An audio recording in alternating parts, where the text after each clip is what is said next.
Welcome to the Ordinary Marathoner Podcast.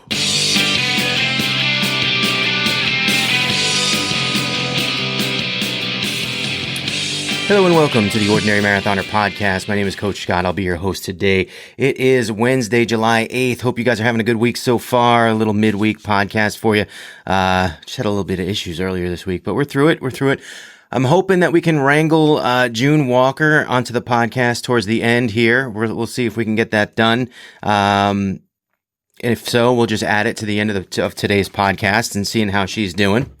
Before we get to that though, Friday night, we're doing our happy hour and coaches panel. It is on Zoom.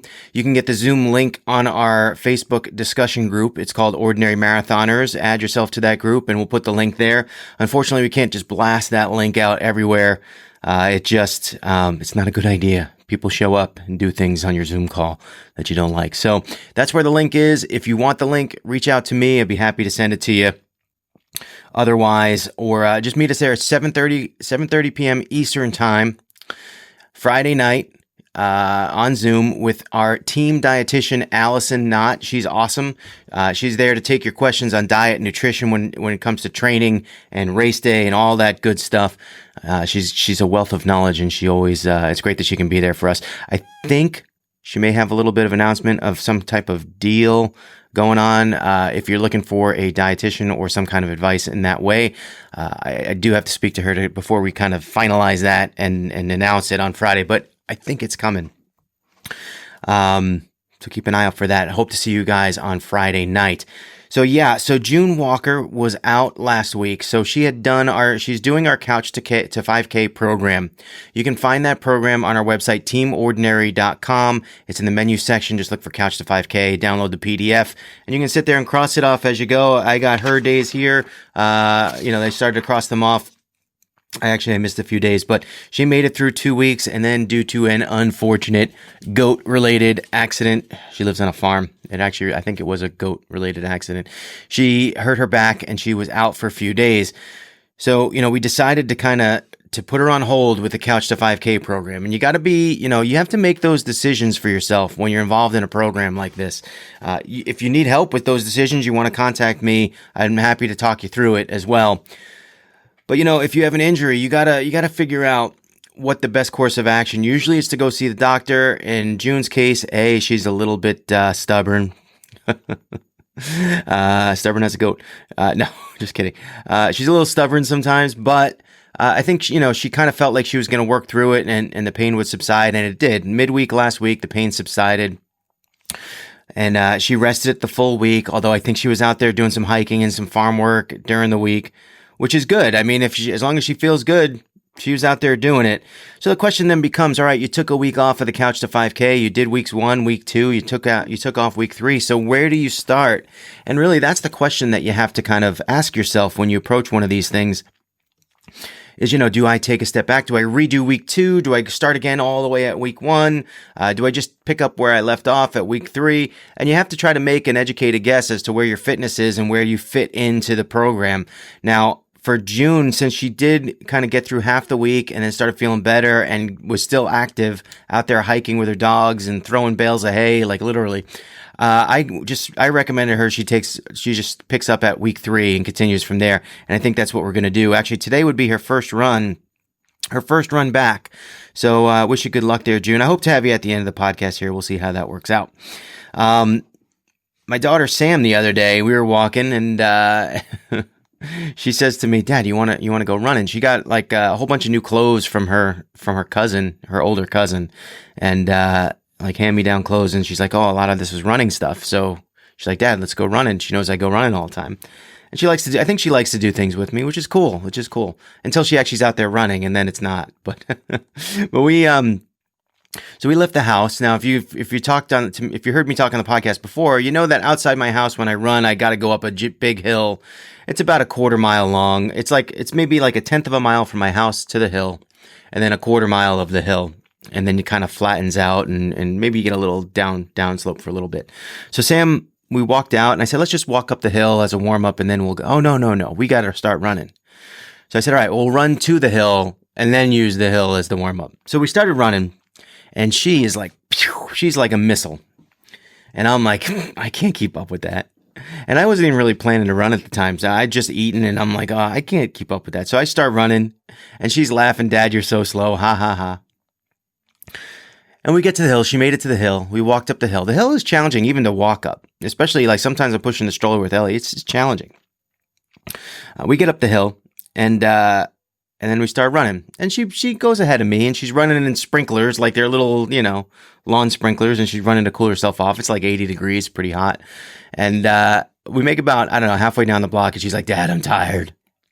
I can't go anymore. I'm like, all right. So we stop. And then we kind of made a plan. And this is similar to what I do sometimes when I'm doing like an Ironman race or a full marathon. I'm out there and I got to do some walk intervals. We said, all right, we're going to walk for 3 mailboxes and then we're going to run for 5. And she agreed to that. So we went to the end of the block, which is pretty far. Walking 3, running 5. Walking 3, running 5. And then we turned around, walked 3, run. And she was really tired by the end. I don't know if I, scared her going forward. Actually, I know I did not, because she texted me yesterday. She's at her mom's house and she said, Dad, can we go running tomorrow? So, meaning actually Thursday. So I'll be running with her again on Thursday. I'm really looking forward to that. And I sent her the Couch to 5K program. We'll see if she wants to do it. I think it would be really cool. It'd be a really cool way for her to kind of get involved. And she's done something like this before. She did Girls on the Run, which is like a program that's, I think it's nationwide, but I know locally in Massachusetts in a lot of schools where they teach girls in elementary school how to run, how to build up, and at the end of the year they have a 5K. It was really good for her, but I think she's forgotten all that and lost. It was like 2 or 3 years ago. She's lost all those fitness gains. But yeah, it's really cool to get your family involved. And I got to tell you, this Couch to 5K program, head on over there. It is free. You can ask me questions anytime. It's like, this is like the segment of the running population that I love so much. And the problem is like, because it's like you roll in and out of that, right? It's like you either become a runner and then progress outside of the Couch to 5K program. And that doesn't mean I don't love you anymore. It just means I really love the segment of the population who's going through that decision, who's trying to learn, who's trying to commit to something, who's trying to change their life, who sees a way.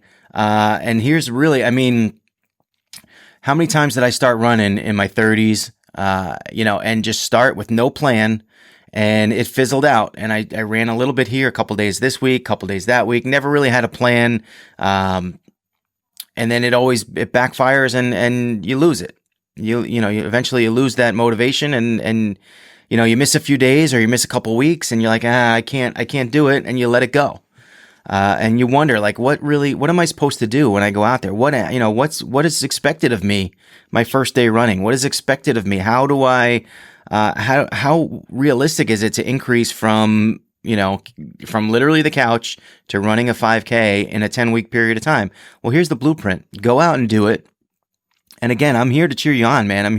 I am here to answer your questions and get that all done with. Check it out. And again, it's like, I don't know. I love talking to people who are just starting out. It's because you don't know. You just don't know what's ahead of you. The possibilities are endless. I mean, for so many people think about the people that we've had on the podcast. Stephanie Lueris, most recent. Just walk a little bit, then walk a little more, then walk a little more. Hey, maybe I should try running. Tamara Johnson, let me run to the mailbox. All right, let me run a little bit more. 100 miles, 100 mile ultra marathon later. And she's still doing it. You don't know, the possibilities are endless. It's endless. And there's the blueprint for you to start it off. Personally, training wise, I've been just destroying it lately. In fact, yesterday I had to force myself to take a rest day because I hadn't done it in like 2 weeks. It's funny because when as a coach, I usually, with the exception of Debbie Early, sorry, Debbie, who she was working out because she was trying to do like a 5K every day for like 7, whatever. It just is what it is. But I do try to make sure that all of my clients have at least one rest day every week. It's important to let those muscles recover, but I don't take my own advice sometimes. And I just plow through and I work and I just continue to, it's almost like it's part of my day and I have to keep going. But over the weekend, Friday, let's talk about Friday's podcast. So I mentioned that Zwift was doing the Tour de France. See how I said it? I pronounced it right? Tour de France. That's us Americans. That's how the Tour de France. You know, they Tour France. Yeah, but it's the Tour de France. Anyway, my assumption on Friday, without delving into the actual details and doing a lot of research, was that Zwift was going to have the Tour de France and allow us plebs, us, non-professionals, a chance to do the same course on the same day. And why wouldn't they do that? It just seemed like such an easy thing to do. But they're not. That's not how they're doing it. They're giving you, so this week I can have there's 2 rides I can do, and I can do them any days of the week. And then on the weekend, they also have this other, it's like the B tour. It's like, I don't know what it's called. I forget. It's another French word that I probably can't pronounce right. But on the weekend, on the weekend, you have a choice of doing a ride either Saturday or Sunday. And then during the week, you have a choice of doing 2 rides any days of the week that you want to do it. And that goes for a couple of weeks. I don't know, 4 or 5 weeks or something like that. But you don't get to do the exact tour the way the tour is put together. And in a way, and looking back, it's probably a good thing. They kind of sprung this on us this year. It was almost like the big secret. And then they revealed it like with 2 weeks before the tour. It was like, hey, we're going to do the Tour de France on Zwift. Yeah, cool. And yeah, cool that they have a lot of the pros that are the actual pros that are actually doing the tour on Zwift. And yes, I would have liked the opportunity to participate even at my slow pace just to finish the same courses that the pros are doing. But, that's the kind of thing that you really got to train hard for almost year round. And I haven't really been doing that. And that hasn't been a goal of mine to do it. It hasn't been, it hasn't been on my radar. It just sort of popped up and I'm like, ooh, that's cool. I want to do it. And I'm kind of glad that it wasn't exactly what I thought it was going to be. Because now it's easy for me to kind of not necessarily bail, but just be like, it's not really a priority anymore, which is good.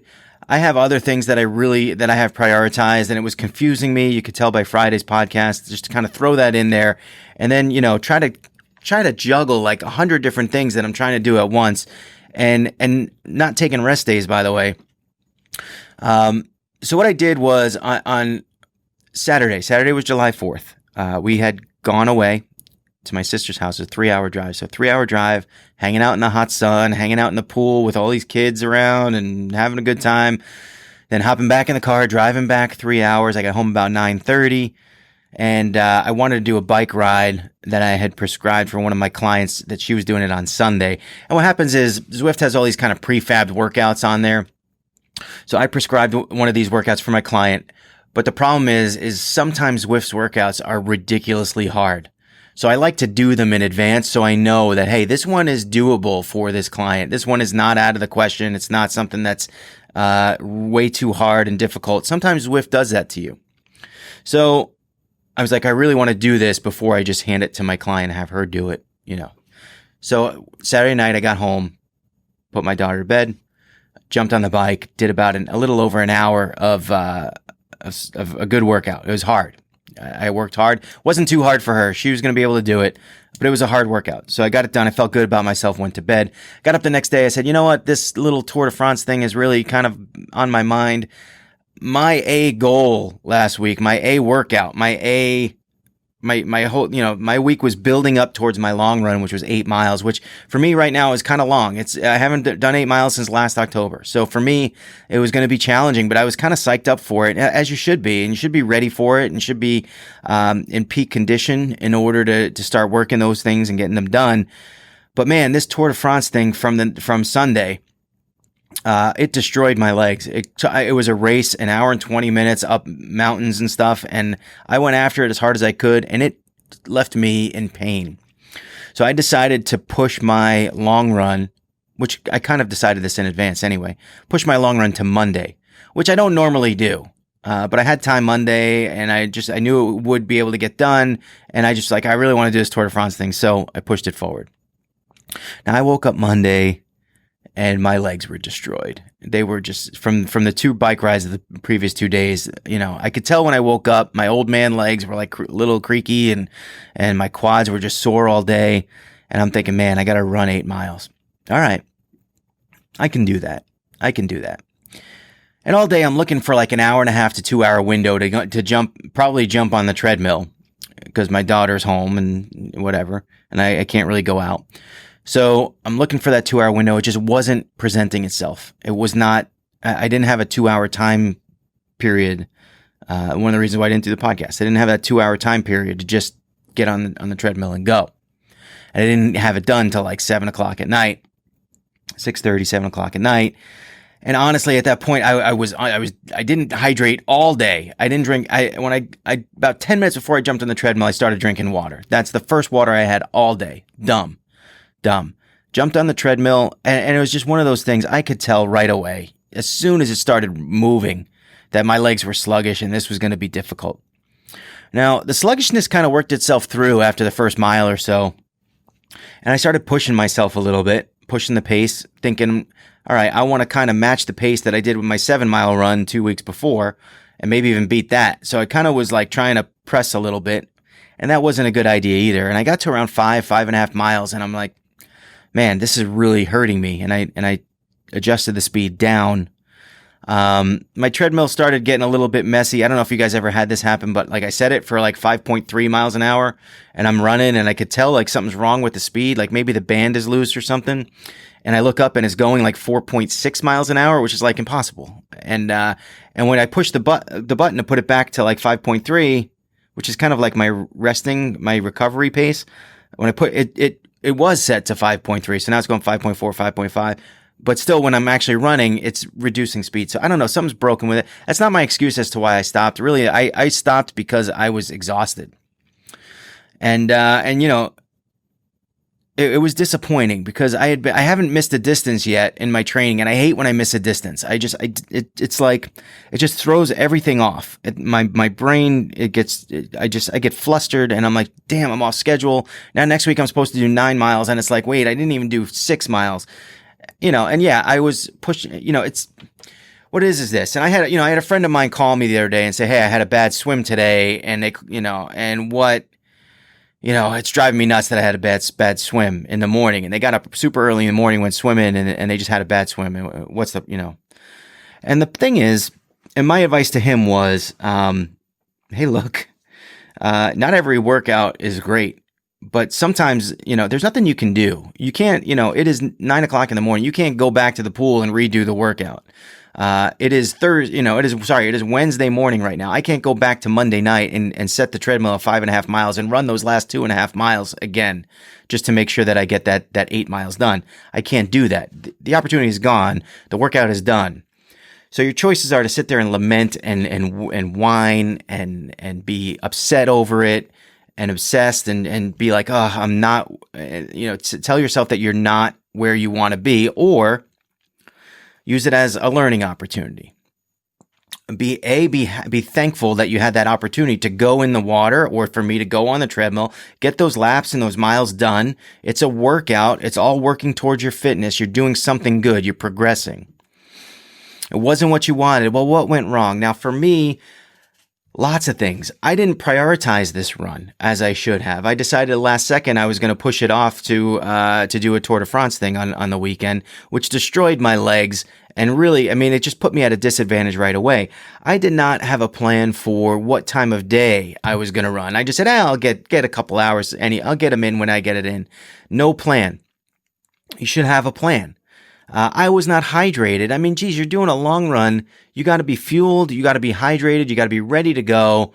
You should be peak performance level as you go into that run, and not just kind of like putting the kid to bed and, throwing your sneakers on, coming downstairs saying, oh yeah, I haven't drank water all day. And oh yeah, I need this and whatever. It just, it's not a recipe for success. And I don't know why I got to teach myself this lesson over and over and over again, because it seems like I've talked about this a lot on the podcast, but you do. You do. So you either kind of, look, you don't have to pat yourself on the back and say, hey, great run when you know it wasn't.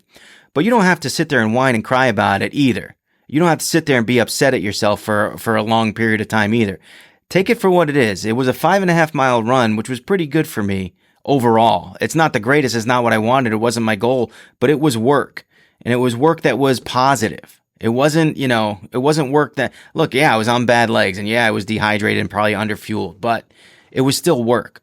All right. So no, I'm not going to say like I deserve a medal and pat myself on the back, but I'm not going to be too upset about it. I got some work done. I'm still moving forward towards a goal. I still have, and I've learned yet again that when it comes to, especially when it comes to doing runs that you haven't done in a while, doing distances that you haven't done, and expanding your threshold, your frontier, right? That frontier where this training cycle, I have not run more than 8 miles. That is my frontier. You're expanding beyond that frontier. You got to be ready. Lesson learned yet again. And that's what we're doing. Couple reminders here. Thursday night ride. We're gonna do in the movie. We did this. We had such a good time last week. So we're doing it again with the actors and actresses naming their roles, and you guys got to guess the actor or actress. It worked. That was so much fun. We already got about 10 people signed up for the ride, which is pretty good for a Wednesday. A lot of you guys show up last second. That's cool. But if you're interested in joining us, reach out to me. Follow me on Zwift, and we will add you to the ride as well. It was a lot of fun last week. We'll be live streaming it again. And then Friday night, happy hour coaches panel with Allison Knott from A New Well Sports Nutrition. She'll be there to answer all of your diet and nutrition questions. She was great last time. Last time she was part of like a 3-person panel, and we kind of went around talking to all triathlon coaches and Allison and back and forth and all that stuff. And it was a little mishmash, but we learned from that. And now it's just going to be her. So it's all going to be all diet discussion. We look forward to having that. We may or may not add June Walker to this podcast and try to get a little bit of an update on how she's been doing. Hopefully we do add it. If it does, it'll go right here. All right. I am here with the one and only unbreakable June Walker. June, welcome back to the show. Good morning. Well, it's nice to see you up and moving around, and you had a little bit of an injury bug last week. Why don't you tell us a little bit about that? What happened? How'd you get hurt? Hey, it wasn't goats. It was just dogs. My little dog, he knows how to escape out of our front yard fence, so he has to be chained up inside of a fence because he's a jerk. And when I was doing that, the other two ran behind me and hit me from behind going out. And, one's 90 pounds, one's 40 pounds. So they're just little things. Twisted you around, kind of? And I didn't think anything of it at the time. But then about a half hour later, it was just like, holy heck, what did I do? And it just got worse throughout the day. And I could hardly move. Yeah, it was ridiculous. Those are the worst. Those back injuries too. I think I feel like they're just. It's so. It can go either way, and it's like it's either going to get better or it potentially could get way worse. So I was happy that when you said it. By the way, I did think it was goats. I didn't realize it was the dogs. Goats make such a better story. I know, and I don't. Story, it wasn't anything good and dramatic or anything. It was just something mundane. Yeah, run over by dogs. Apparently. By dogs. The last time I hurt my back was probably 6-7 years ago, and it was bending over pulling up my boots. Yeah, just that's it. Those it's almost like once you have some kind of back issue, you never know what's gonna set it off. The slightest thing could just make things move improperly and cause you pain. And the original injury is a good story. My kids showed cattle. Yeah. And that got loose, and we were trying to catch it. Well, it spun around and hit me, and I went flying. And the next year, or 2 years later, it's like my son had a heifer that was really wild, and I thought, I can drop a halter on it, not realizing that I was older and slower than I used to be. I went to drop a halter on this heifer, and she freaked out. She had me pinned up against the fence, and I had hoof prints up and down the front of my body. Ow. And because they just walked around the other side of the barn, and they came, and as soon as they walked over, she moved away from me, but hurt like no other. And it was about a year later, I finally went into the doctor for something else, and they did an x-ray because they thought I had pneumonia, and I had compression fractures up and down my thoracic spine from that. Wow. Yeah.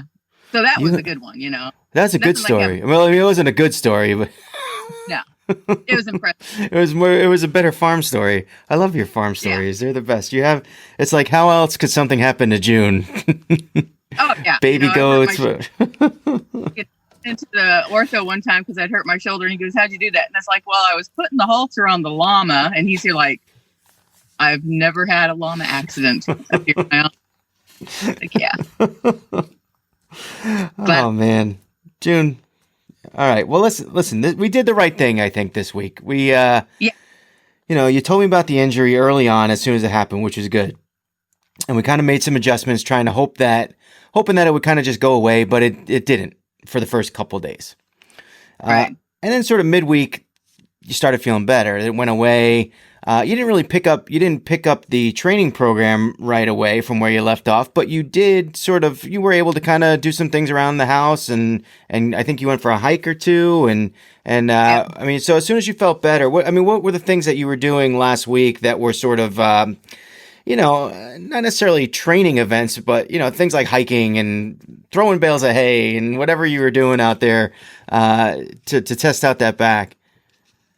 Well, Monday I started feeling much better, and I would, like I said, I was probably about, 80, 90% better. And on Tuesday I woke up and I had an appointment in Bend, which is about a 2.5 hour drive. Oh, yeah. And I got out of my vehicle after sitting that long, and I felt absolutely normal.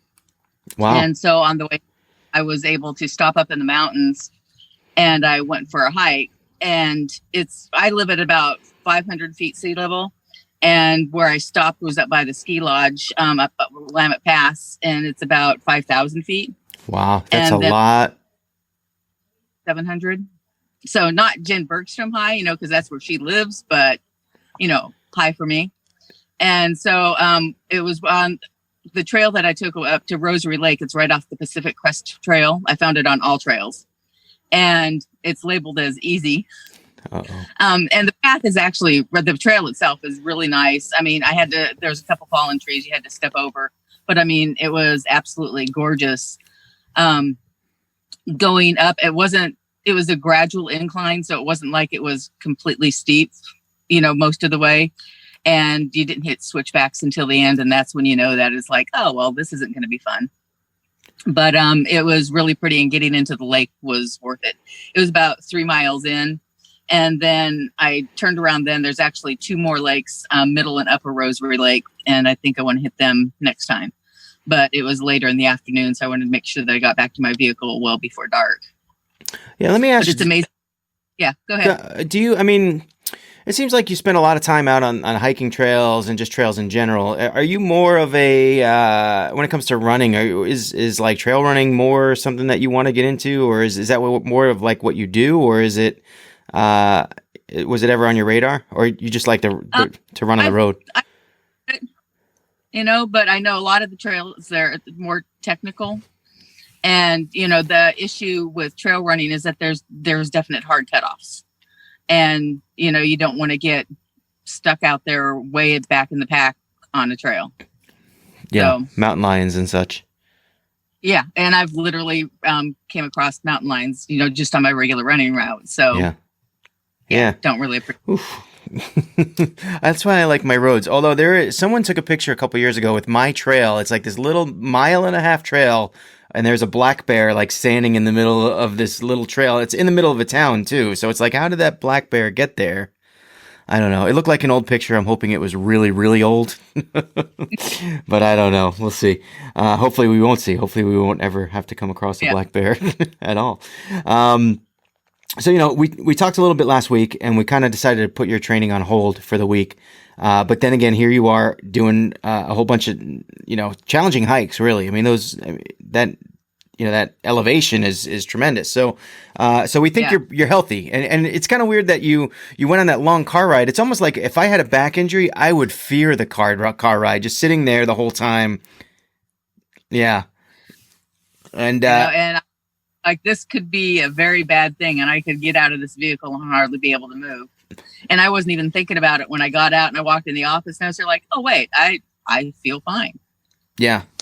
That's crazy. That's crazy that happened, but hey, we'll take it, right? We'll take it. Yeah. So it was a good thing. And Thursday we had to pick up hay. And so that was 150 bales of hay. And then Friday I was out weed eating for 5 hours, and it's like, I was sore, but normal sore. I mean, my back hasn't done anything since then. Yeah. So it's seeming like you're pretty much 100% ready to go. Yeah, exactly. So we gave you the week off last week, and I think because of the hiking and the work that you're able to do, we're just going to pick up in week 3. We're kind of where you left off. So we're not even, we're not jumping ahead, or we're not redoing the week 2.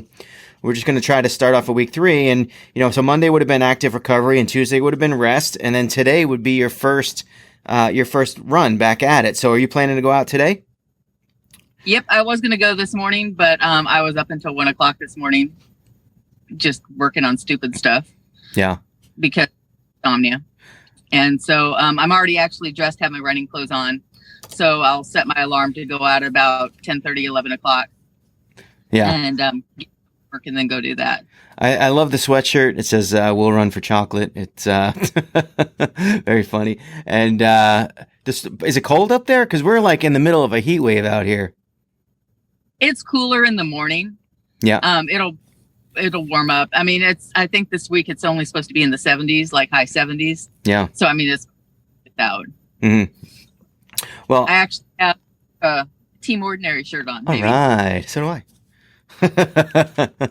That's great. That's great. So listen, I'm looking forward to seeing how you do this week, and hopefully you pick right up where you left off and continue to do so, and continue to kind of extend those intervals and extend all those runs out a little bit further. We're coming up next weekend is your first mile workout, and we'll see how we do. On that attempt, and I'm looking forward to it. Looking forward to seeing how you do this week. Wish you the best of luck with that back. Hopefully it stays tame now, and tell your dogs to leave you alone. I know, it's just ridiculous. My life is ridiculous some days. And we're going to see you Friday night at our coaches panel with Allison. Yes, I really want to do that. I'm going to actually put that on my calendar so the alarm goes off. And I have a early morning appointment, a conference call that morning. So hopefully I'll have, since I only work part-time, I should have everything done by then. Awesome. We look forward to seeing you then. And hopefully we'll be able to circle up with you again next week and see how you're doing. Sound good? Sounds like a plan. All right. So that's it. We'll see how June Walker does this week, and we'll hopefully see her again on Friday night. And that's it for today. So remember, every day is an ordinary day unless you make it extraordinary. So get after it, guys.